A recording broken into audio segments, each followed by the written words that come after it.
Alhamdulillah wa kafa wa salamun ala ibadihi alladhina istafa amma ba'd. Respected listeners, today we read Surah Al-A'raf. Surah Al-A'raf is the 7th surah of the Holy Qur'an, one of the long surahs with over 200 verses. It is a surah of the Meccan period, and its contents reflect that period, as I've explained in my introduction on a few occasions. In the beginning, Allah subhanahu wa ta'ala generally speaks about many nations, cities and civilizations before that rejected the message of their prophets alayhimu salatu wasalam, and how Allah destroyed them. Allah then speaks about the creation of Sayyidina Adam alayhi salatu wasalam, and how Allah instructed Iblis, Shaitan, to prostrate to him with the rest of Allah's creation, how he refused, and then Allah banished him and cursed him for eternity, and how he made a promise to Allah, and how he will strive to fulfill that promise.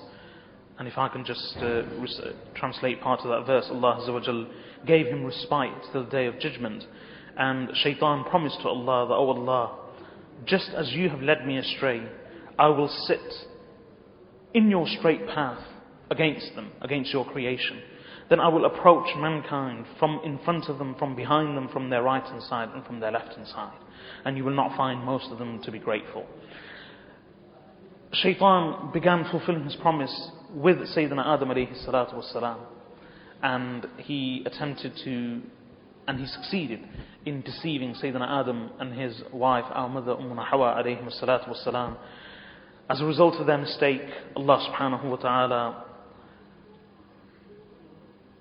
punished them by removing them from Jannah. Although He accepted their repentance, Allah instructed them as part of that repentance to descend upon the earth, and they settled upon the earth and their progeny flourished.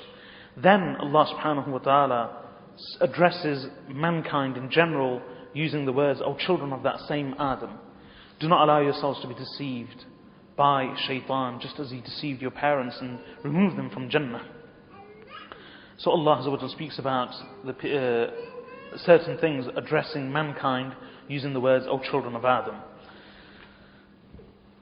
Following this, there are some general verses about how amongst these children of Adam alayhimu salatu wassalam, i.e. us, those who are to come in the future, those who have come in the past, whoever accepts the message of their respective prophets alayhimu salatu wassalam, Allah subhanahu wa ta'ala will reward them, and those who reject this message, Allah Azza wa Jalla will punish them.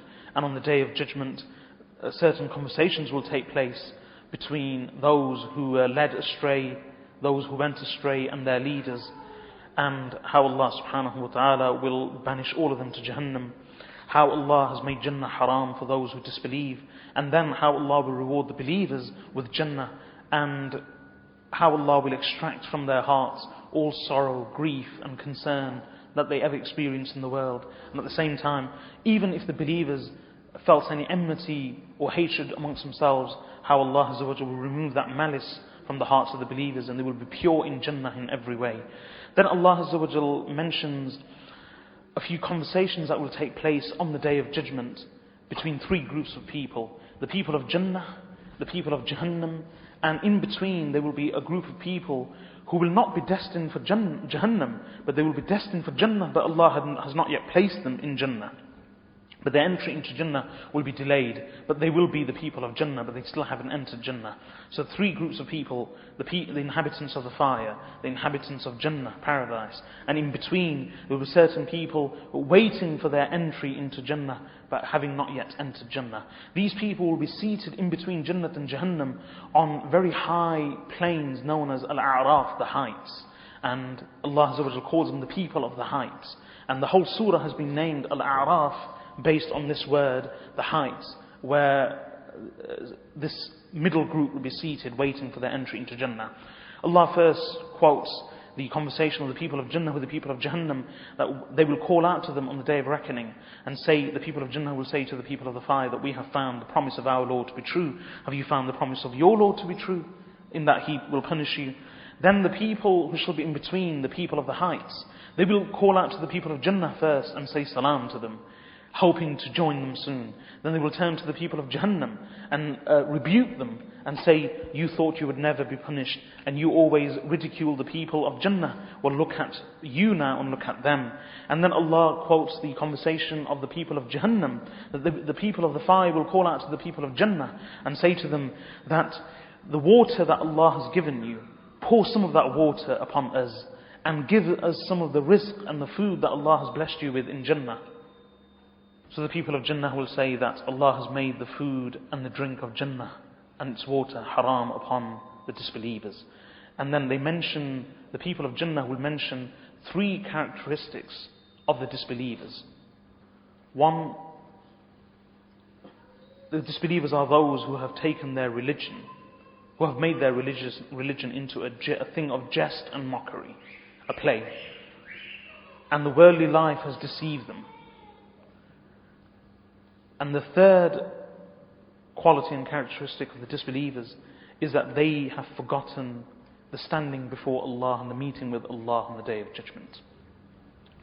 Now, although the people of Jannah will say that Allah has made the food and drink of Jannah haram upon the disbelievers, and these are the qualities of the disbelievers, these 3 qualities have been described as belonging to the disbelievers. But we should ask ourselves that, do these 3 qualities apply to us as well? Are we guilty of these qualities? Subhanallah, Allah will forbid the food and the water of Jannah to those people who are guilty of these 3 things. And we should ask ourselves, are we guilty of these 3 things? If we are, then Allah subhanahu wa ta'ala will not allow us to enter Jannah. Nor will Allah subhanahu wa ta'ala allow us to partake of the food and the water of Jannah. And we will not even be blessed with a portion of that food or water. And those 3 qualities are: 1, those people who make their religion a thing of play and jest. Have we made our religion a thing of play and jest? In that we may believe, we profess belief, we say that we believe. Yet in reality we divide our religion and we choose certain things and ignore and reject the rest. And in this way we make a mockery of our religion. The second quality is وَغَرَتْهُمُ الْحَيَاةُ الدُّنْيَا. The worldly life has deceived them. The worldly life has deceived them. We should ask ourselves, have we allowed the worldly life to deceive us? Third quality, they have forgotten the meeting with Allah on that particular day. We should ask ourselves, have we been so deceived by the worldly life that we have forgotten our standing before Allah and our meeting with Him on the Day of Reckoning? If we are guilty of these 3 things, then Allah will forbid the food and the drink of Jannah for us. May Allah subhanahu wa ta'ala protect us. Allah then mentions a few signs in His creation, such as the winds, and how Allah sends down rain, how Allah causes vegetation to grow, beautiful vegetation, how Allah subhanahu wa ta'ala has caused the day to follow the night and the night to follow the day, how Allah has made the orbits and the positions of the sun, the moon and the stars so perfect, and how Allah has made them subservient to His command. Allah mentions many of these beautiful signs in His creation. Then Allah begins to speak about some of the prophets alayhim salatu wasalam of the past in some detail. This is the first time from the very beginning of the Qur'an when Allah subhanahu wa ta'ala speaks about the prophets in some detail. Till now, we've only had some detailed mention of the people of Banu Israel, the children of Israel, in Surah Al-Baqarah, and some mention of Maryam alayhi salatu wasalam and the family of Imran, and a very brief mention of Sayyidina Isa alayhi salatu wasalam. But from now onwards, Allah subhanahu wa ta'ala begins to mention many of the prophets in some detail. First of all, Allah Azza wa Jal speaks about the encounter of Sayyidina Nuh alayhi salatu wasalam with his people, then that of Sayyidina Hud with his people, Ad, then that of Sayyidina Salih alayhi salatu wasalam and his people, Thamud, then that of Sayyidina Shu'aib alayhi salatu wasalam and his people, the people of Madian. In this way, Allah Azza wa Jal speaks about these prophets alayhi salatu wasalam in some detail, how they were sent to their respective peoples. Their peoples rejected them. They warned them and gave them warnings from Allah. The people did not take the warning seriously, continued to persecute these prophets and their followers, and even challenged them to prove their threat.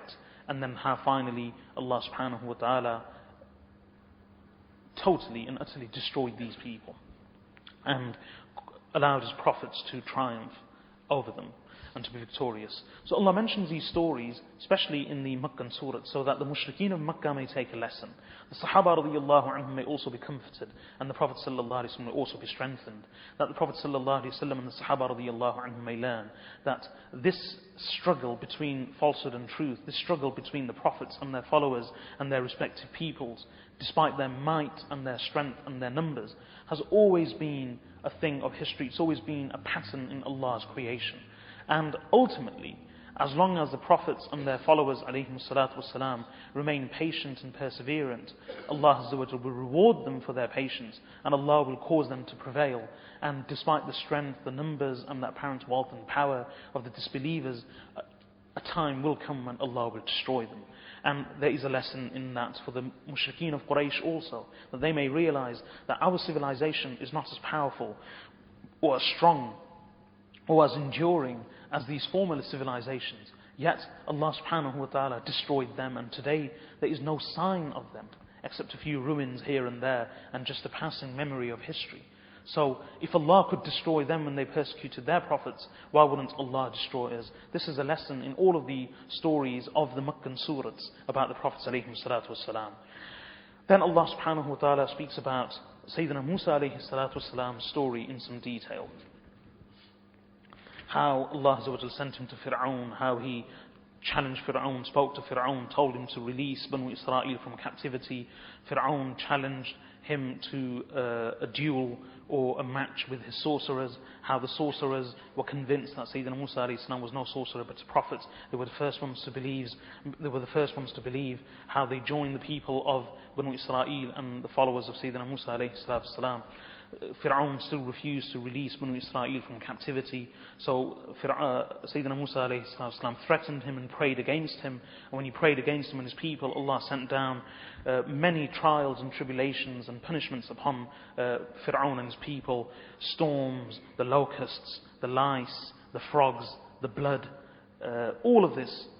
And how Fir'aun each time told Musa alayhi salam, pray to Allah that He removes this punishment from us, and once He removes the punishment we will believe. Each time Sayyidina Musa alayhi salam would pray, Allah would remove the punishment, but Fir'aun would return to his former kufr. Well, not former kufr, he would remain in his kufr, and he would refuse to accept Sayyidina Musa alayhi salam and his brother Harun alayhi salam or release Banu Israel. So one test and trial followed the other, until finally Allah subhanahu wa ta'ala instructed Sayyidina Musa alayhi salam to take his people and flee with them at night. Fir'aun pursued them with his mighty army. They crossed the sea miraculously. Fir'aun and his army were drowned. How all these miracles took place, yet Banu Israel did not learn a lesson, any lesson whatsoever. They, in their ignorance and stupidity, the moment they crossed the sea miraculously and they landed safely on the other shore, they found a people worshipping certain idols, so they found that to be good. They turned to Musa alayhi salam and said, why don't you make us a few gods, just like these people have a few gods? After that, subhanAllah. Then Allah subhanahu wa ta'ala speaks about how Musa alayhi salam was given the Torah, how he brought it down, how in his absence Banu Israel made a god from the gold that they had fled with from Egypt. They made a golden calf which made some noise. They began worshipping that, even though in the absence of Sayyidina Musa alayhi salatu salam. Allah Azza wa Jalla mentions that whole story, how Allah punished them and how they still return to their former wayward behavior. Allah then speaks about another story from the people of Banu Israel. It wasn't during the time of Sayyidina Musa alayhi salam, but much later. Later in Banu Israel, long after Sayyidina Musa alayhi salam and long after some of the prophets, there was a certain city, a very large area by the seaside, by the sea, where people lived. These were Yahud of Banu Israel, and they, like all the Yahud, were under an obligation to observe the Sabbath, which is their holy day. And unlike, the Yahud have certain laws that they must abide by on the Sabbath. One, they can't hunt, for example, or fish. Now, these people who lived on the shore of the sea, on the seashore, on the seaside, they were very rebellious and they transgressed. So Allah subhanahu wa ta'ala wanted to test them. So as part of their test, Allah Azza wa Jal ensured that because they used to fish for their staple food, Allah Azza wa Jal ensured that the fish they would never be able to catch on any other day except Saturday. So Sunday all the way till Friday, for 6 days of the week, these people would go out and fish, but they wouldn't catch any fish whatsoever.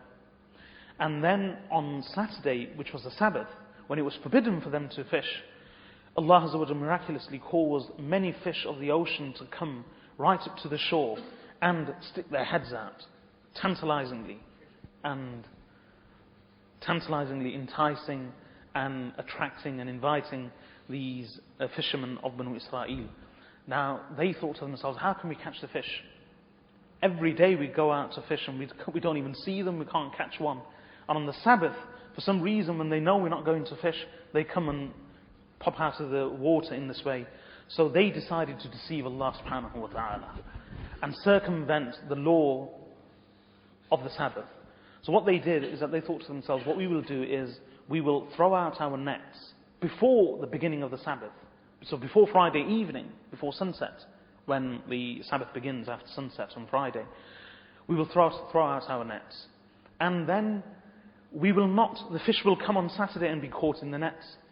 And then we will not retrieve the nets on Saturday, but we will wait until the Sabbath ends on Saturday evening until Sunday begins, and then we will go and retrieve our nets and we will have caught the fish. So in this way we will catch the fish, but we will also save ourselves the trouble of having broken and violated the law of the Sabbath. Now who were they playing with? They were playing with Allah's religion. They were trying to circumvent the law of Allah subhanahu wa ta'ala. This wasn't a simple case of trying to squeeze a few more pounds out of the taxman, but they were trying to play with Allah's law. So Allah subhanahu wa ta'ala punished them. And how did He punish them? Those who were guilty of this sin, Allah Azza wa Jal physically transformed them into apes. So Allah mentions that story. Allah then speaks about the promise that He took from every soul before that soul was breathed into the body in the very beginning of creation, how Allah made everybody testify that He is their Lord. In this way, with a few more general verses, Allah subhanahu wa ta'ala, about shirk and about the futility of shirk and about how helpless the false gods are that these people worship besides Allah subhanahu wa ta'ala. Allah Azza wa Jalla ends the surah with 2-3 verses which I will just explain. Allah Azza wa Jalla towards the end reminds the believers that when the Qur'an is being recited, then listen to it attentively and remain silent in the hope that you may receive Allah's mercy. And remember Allah often in your heart with humbleness and humility and with fear in morning and evening, and do not be neglectful of the remembrance of Allah. And know that whether mankind worships Allah subhanahu wa ta'ala or not, Allah Azza wa Jalla is in no need of their worship. Allah is independent completely. For Allah Azza wa Jalla has angels whom He has designated only for the task of hymning His praise, glorifying Him and worshipping Him. And Allah ends the surah by saying, verily those who are with your Lord, i.e. the angels, they are not arrogant and do not disdain the worship of Allah, and they forever hymn His praise and do His tasbih whilst they forever prostrate to Him. So may Allah subhanahu wa ta'ala give us the tawfiq to understand. Wa sallallahu wa sallam ala abdihi wa rasulih nabiyyina Muhammad wa ala alihi wa sahbihi ajma'in. Subhanallah.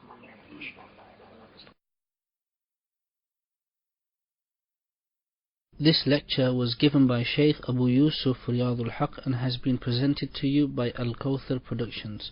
For further information, additional lectures and books, contact us on 0121 773 5191 or alternatively by post at Al-Kawthar Productions, P.O. Box 6008, Birmingham, B10 0UW, United Kingdom, or visit our website at www.alkawtharacademy.org. Assalamu alaikum wa rahmatullahi wa barakatuh.